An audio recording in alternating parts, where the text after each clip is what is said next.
Masasabi kong napakasimple lang ng buhay namin dito sa UK. Hindi magarbo dahil kahit gustuhin man namin, hindi namin kaya. Char.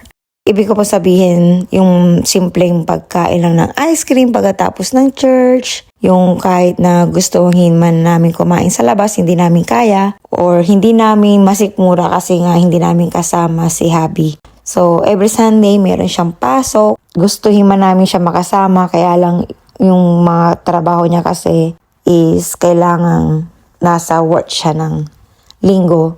So, pinagpipray ko sa Panginoon talaga na yung susunod or in the future, hindi naman habang buhay na ganito kami. Nilulongin ko talaga na every Sunday, kung bibigyan kami ng chance, mas pipiliin namin na ibigay yung Sunday namin sa Panginoon dahil sa lahat ng mga blessings na ibinigay niya sa aming pamilya, nakaka-guilty na hindi namin siya bigyan ng oras.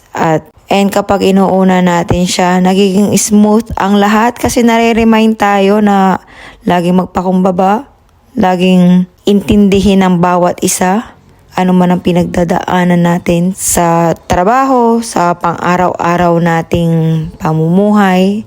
So, maburburden tayo kung puro tayo trabaho. Kaya napaka-importante na yung Sunday natin ay ibigay natin sa Panginoon.